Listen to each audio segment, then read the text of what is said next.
नमस्कार बच्चों, अपना जो लेसन चल रहा था कंपनी, उसमें आज अपना टॉपिक है बकाया मांग और अग्रिम मांग, यानी कॉल इन एरियर और कॉल इन एडवांस। अब पहले है कि कॉल इन एरियर होता क्या है। जब कोई अंशधारी अपने अंशों पर मांगी गई राशि में से कुछ राशि का भुगतान करने में असमर्थ रहता है तो उसे अपने बकाया मांग कहते हैं। मान लो कोई राशि अपने अलॉटमेंट के साथ मांगी। कोई व्यक्ति ऐसा है जिसके पास 100 शेयर है, 200 शेयर है, लेकिन वो उन्हें अलॉटमेंट के साथ नहीं चुका पाता और उसे फर्स्ट कॉल के साथ चुका देता है। एक तो ये होता है कि कॉल इन इस प्रकार की होती है जो लेट चुका दी जाती है। एक कॉल इन एरियर वो होती है जो चुकाई नहीं जाती। जब कॉल इन एरियर को लेट चुकाया जाता है, जब तो कंपनी क्या करती है, जितना लेट चुकाती है उतने समय का ब्याज ले लेती है। अगर मान लो कॉल इन एरियर को चुकाया ही ना जाए तो कंपनी क्या करती है, अंशों का हरण कर लेती है। अब अंशों का हरण टॉपिक आपके सिलेबस में नहीं है। आपके सिलेबस में इतना ही है कि कॉल इन एरियर रह गया, यानी कोई राशि प्राप्त नहीं हुई। तो कॉल इन एरियर किसे कहेंगे? जब कोई अंशधारी अपने अंशों पर मांगी गई राशि में से कुछ राशि का भुगतान करने में असमर्थ रहता है तो उसे क्या कहते हैं, कॉल इन एरियर कहते हैं। कॉल इन एडवांस अग्रिम मांग क्या है? जब कोई अंशधारी भविष्य में मांगे जाने वाली मांगों का समय पूर्व भुगतान कर देता है। जब कोई अंशधारी भविष्य में मांगी जाने वाली मांगों का समय पूर्व भुगतान करता है तो उसे अग्रिम मांग कहते हैं। कहने का मीन ये हुआ कि मान लो किसी व्यक्ति ने अलॉटमेंट के साथ फर्स्ट कॉल की राशि चुका दी। अलॉटमेंट के साथ क्या कर दिया, फर्स्ट कॉल की राशि चुका दी, तो इसे कॉल इन एडवांस कहेंगे। या फर्स्ट कॉल के साथ सेकंड कॉल की राशि चुका दी तो इसे भी क्या कहा जाएगा, कॉल इन एडवांस कहा जाएगा। अब देखो कॉल इन एरियर पर कंपनी क्या करती है, जितना समय लेट चुकाया जाता है उतने समय का ब्याज लेती है। तो ब्याज की दर क्या है, 10% वार्षिक है।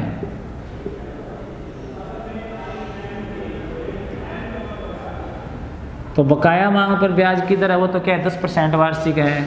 और अग्रिम मांग पर ब्याज की दर है वो 12% वार्षिक है। अग्रिम मांग पे जो ब्याज की दर है वो कितनी है, 12% वार्षिक है, और बकाया मांग पर 10% वार्षिक है। और जब कंपनी ब्याज बकाया मांग पर प्राप्त करती है तो उसकी एंट्री करती है bank account debit to interest on call in arrear.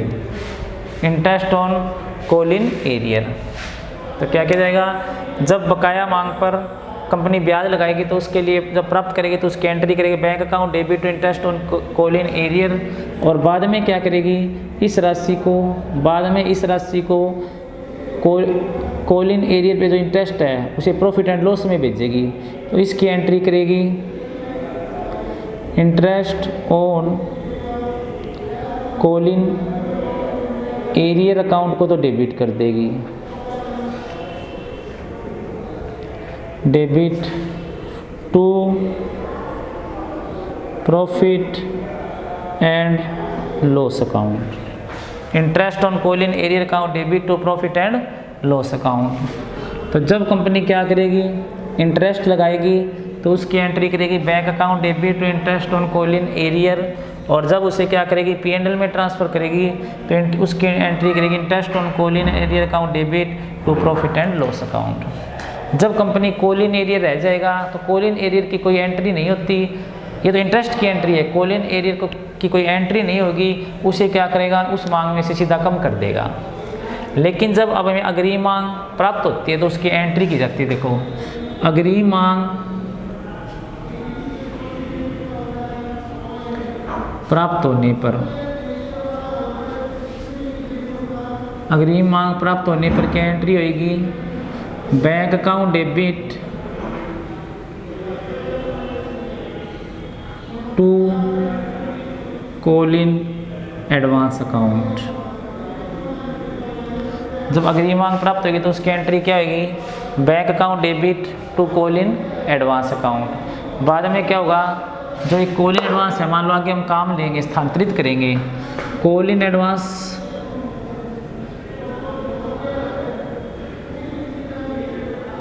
को आगामी, यानी मान लो सेकंड कॉल के फर्स्ट कॉल के साथ प्राप्त हो गए या फर्स्ट कॉल के अलॉटमेंट के साथ प्राप्त हो गए, तो उसे क्या करेंगे, ट्रांसफ़र करेंगे। तो इसकी एंट्री होगी, कॉल इन एडवांस को आगामी मांग में हस्तांतरित करने पर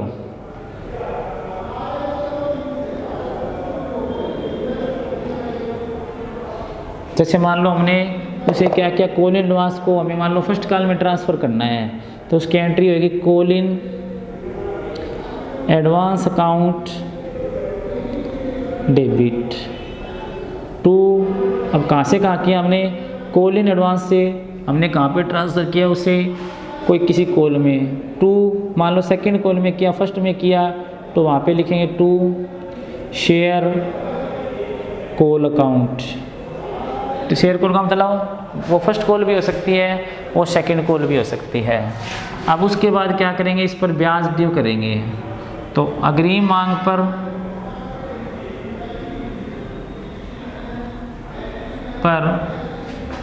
ब्याज का लेखांकन,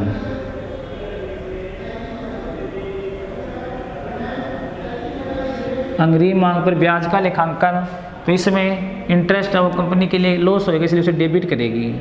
तो उसकी एंट्री बनेगी इंटरेस्ट अकाउंट डेबिट। क्या एंट्री बनेगी, interest account debit to, interest कैसे भी लिख सकते हो पूरा, interest on call in advance account debit to, क्या लिखेंगे, टू बैंक अकाउंट, यानी इसमें इंटरेस्ट है वो क्या करना पड़ेगा, चुकाना पड़ेगा। तो इंटरेस्ट चुकाएंगे तो उसकी एंट्री क्या होगी, हमें जब अग्रिम मांग पर ब्याज का लेखा करेंगे तो क्या एंट्री होगी, interest on call in advance account debit to bank account. बाद में क्या करेंगे, मान लो इसे P&L में ट्रांसफ़र करेंगे, P&L में ट्रांसफ़र लाभ हानि खाते में स्थानांतरित करने पर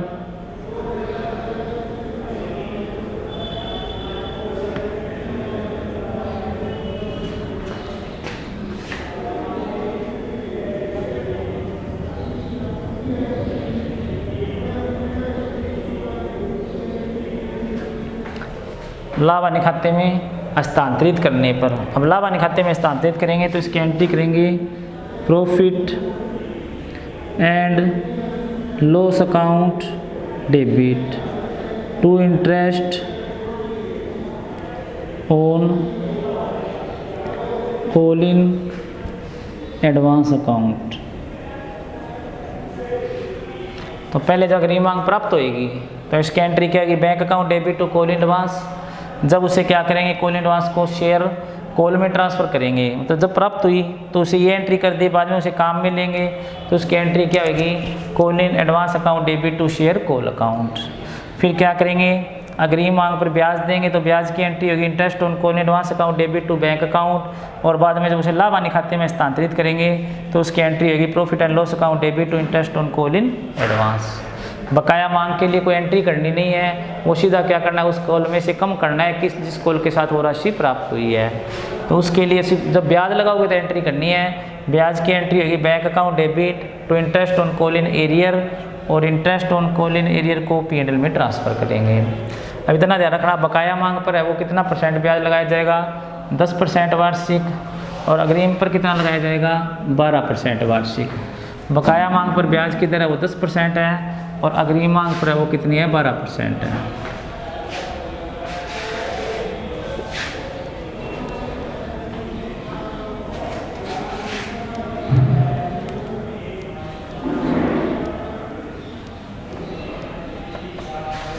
अब इसी का एक उदाहरण करेंगे अपने, देखो पहले बकाया मांग का करते हैं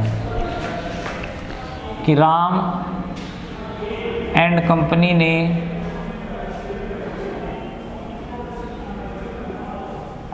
1 जनवरी 2016 को 50,000 क्षमता अंशों के लिए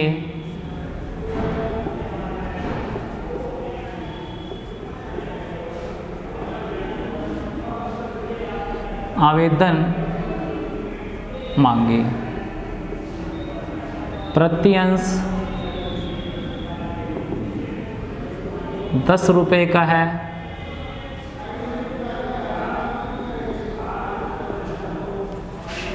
प्रति अंश 10 रुपये का है। राशियां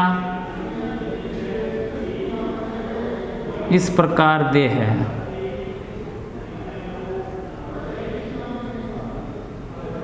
आवेदन पर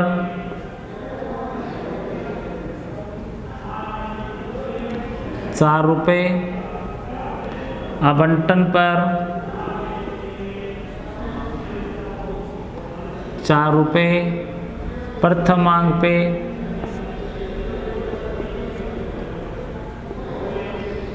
₹2। पूर्ण विधान हुआ।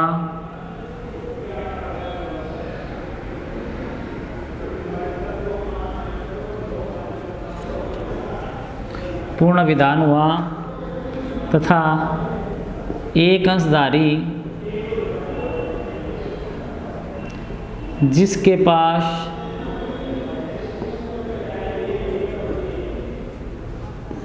हजारंश है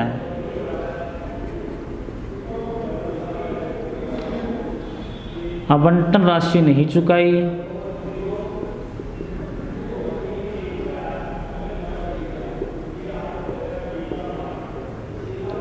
लेकिन उसने यह राशि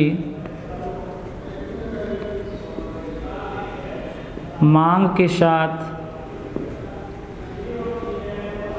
चुका दी।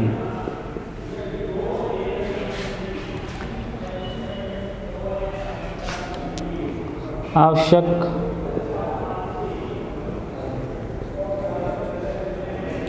जर्नल प्रविष्टियाँ दीजिए। अब इसमें देखो, ये कंपनी है रामायण कंपनी, जिसने 50,000 समतांशों के लिए आवेदन मांगे। प्रति अंश 10 रुपये का है। राशि इस प्रकार दे है। सभी पूर्ण विधान हुआ, यानी सभी ने जितने अंश जारी किए उतने के लिए आवेदन आ गया।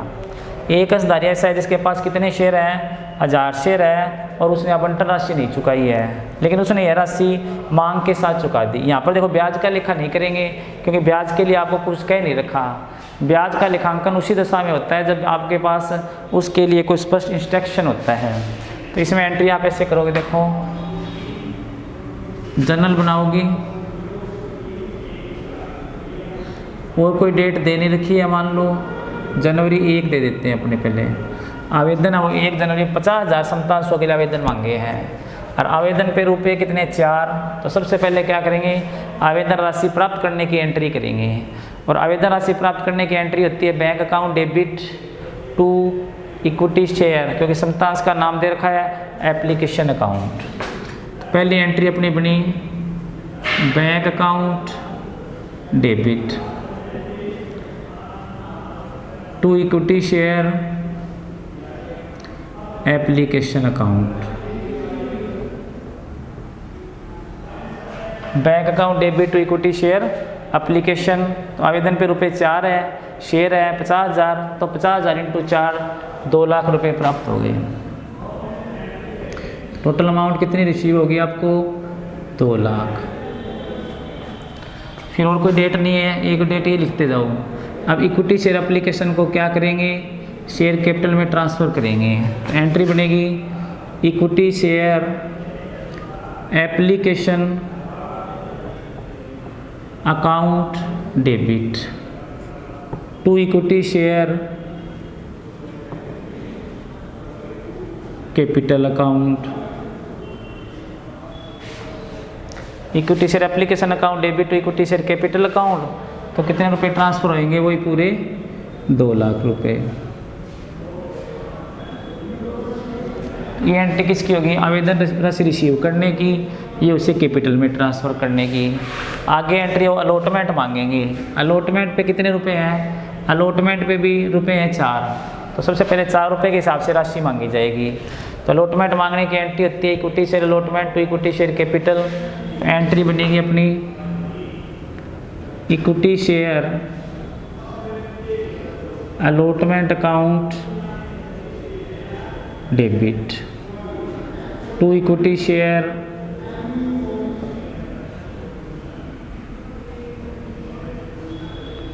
Capital account. तो वही 50,000 शेयर अलॉटमेंट पे 4 रुपये मांगेंगे, तो वही 2 लाख रुपये मांग लिए, एंट्री 2 लाख से आ गया ये।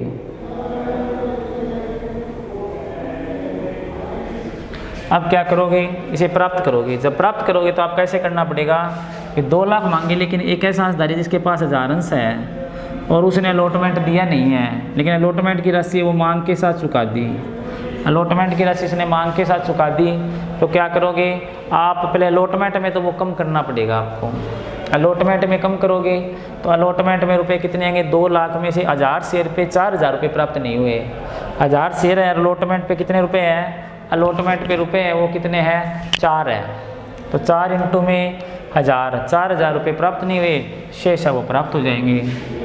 एंट्री बनेगी bank account debit to equity share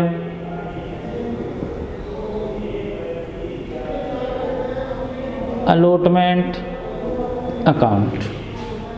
bank account debit to equity share allotment, allotment पर रुपये हो गए 4 इंटू में 1000, 4000 तो गए, 2 लाख में 4000 गए, प्राप्त कितना हुआ, 1,96,000 है वो प्राप्त हो गए। तो एंट्री बनी अपनी bank account debit to equity share allotment 1,96,000 से। उसके बाद मांगेंगे फर्स्ट एंड फाइनल कॉल, क्योंकि कुछ नहीं दे रखा, तो फर्स्ट कॉल को आपको क्या मानना है, फर्स्ट कॉल है वही आपकी कौन सी कॉल होएगी, फर्स्ट कॉल है वही फाइनल कॉल होएगी। तो फर्स्ट कॉल है वो फाइनल कॉल है, इसलिए क्या करोगे, देखो ऐसे लिखना पड़ेगा, equity share first and final call account debit. Equity share first and final call account debit to equity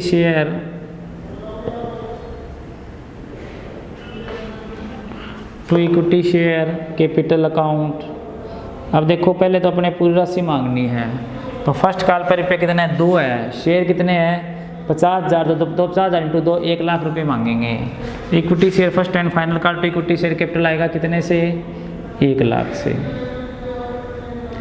अब देखो फर्स्ट कॉल ऐसा कोई नहीं है जिसने फर्स्ट कॉल नहीं दी हो, फर्स्ट कॉल तो पूरी की पूरी प्राप्त हो ही जाएगी अपने को, फर्स्ट कॉल तो पूरी प्राप्त होगी, लेकिन साथ में क्या करेंगे, अपने को अलॉटमेंट वाला ने भी क्या है फर्स्ट कॉल के साथ राशि दे दी।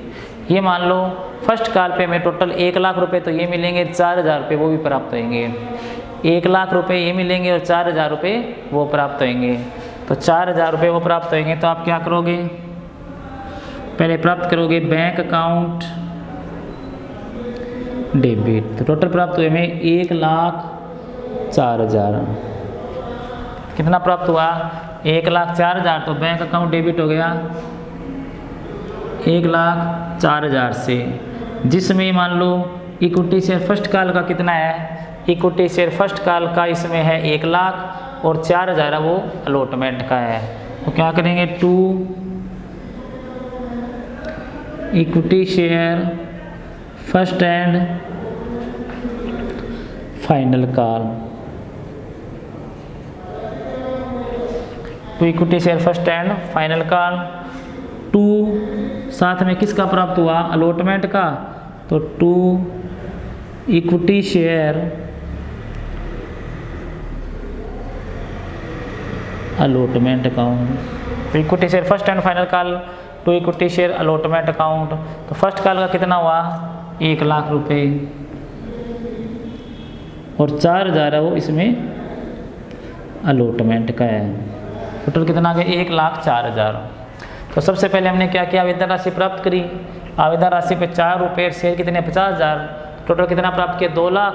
तो bank account debit to equity share application में 2 लाख आ गया, क्या गया, bank account debit to equity share application आ गया अपना 2 लाख से। उसके बाद है इक्विटी शेयर एप्लीकेशन को कहाँ पे ट्रांसफ़र करना है आपको, इक्विटी शेयर एप्लीकेशन को इक्विटी शेयर कैपिटल में ट्रांसफ़र करेंगे।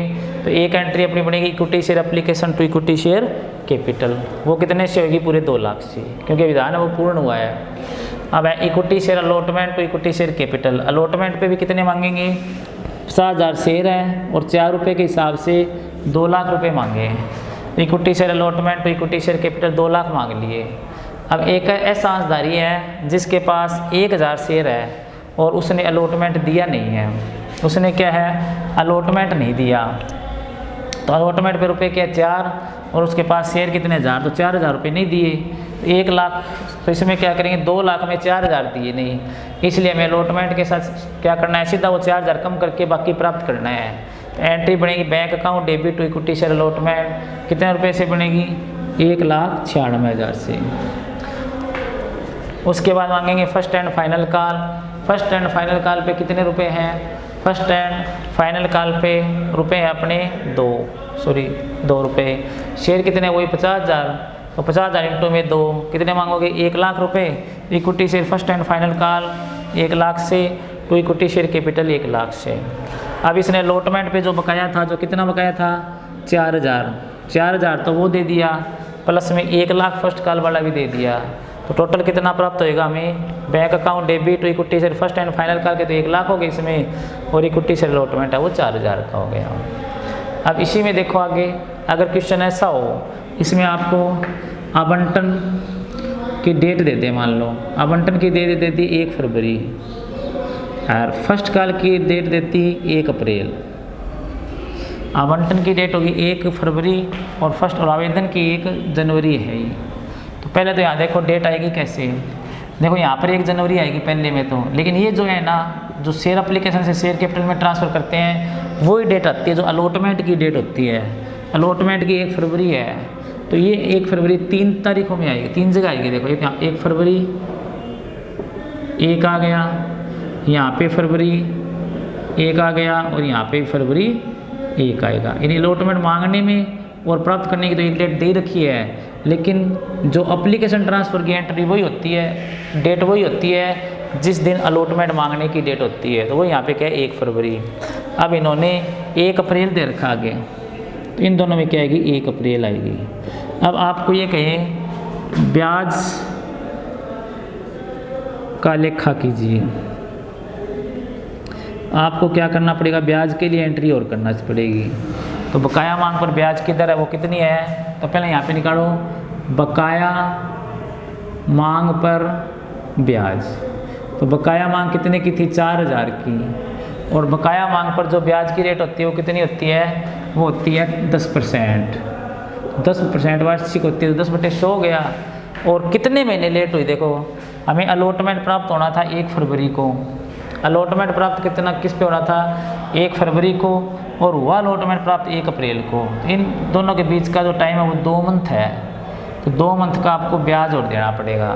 2 मंथ का क्या ब्याज निकालोगे, इंटू आ गया 2/12, ये हो गया अपना 0,0,0,0 गया, 4 एकम 4, 4 3 12, ऊपर आ गया 200/3, तो ये आएगा लगभग 67 रुपये आएगा, 66.67 आएगा, तो 67 मान लो, ये इतना मान लो 66.67 रुपये, तो ब्याज कितना आ गया अपना 66 रुपये 67 पैसे आ गए। तो बकाया मांग पर ब्याज की एंट्री मैंने बताई थी अभी आपको, बकाया मांग पर कंपनी ब्याज प्राप्त करती है तो उसकी एंट्री करेगी इसी तारीख को 1 अप्रैल को, bank account debit to interest on call in arrear account, कितना हुआ 66 रुपये 67 पैसे, 66 रुपये 67 पैसे। उसके बाद क्या करेगी, उसे प्राप्त करेगी, तो ये तो प्राप्त कर लिया, उसे P&L में ट्रांसफ़र करेगी। P&L में जो ट्रांसफ़र किया जाता है साल के एंड में ही करती है कंपनी, साल के एंड में मान लो हो सकता है कि 31 दिसंबर मान लें, कुछ भी मान लो, वो तभी करना है P&L में ट्रांसफ़र जब उसको ट्रांसफ़र करने के लिए आपको कहा जाए। तो ट्रांसफ़र करने की एंट्री होती है interest on call in arrear account debit to profit and loss account. लेकिन ये एंट्री किस तिथि को होती है, जिस तिथि को साल अपना समाप्त हो रहा है, 31 मार्च को, तो 31 मार्च को होगी। तो एंट्री क्या होनी, पहले ब्याज निकाला तो ब्याज है 66 रुपये 67 पैसे, तो उसकी एंट्री होगी bank account debit interest on call in arrear, और फिर उसे P&L में ट्रांसफ़र कर दिया। अगर मान लो इसी में हमें क्या करना हो, इसी के अंदर हमें कॉलिन एडवांस वाली एंट्रियाँ करनी हो मान लो, तो वो अपने उसमें एडवांस प्राप्त होएगा, तो ब्याज की उल्टी एंट्री हो जाती है। अपने कल एग्जाम्पल करेंगे वो कॉलिन एडवांस का करेंगे। आज के लिए इतना ही, धन्यवाद।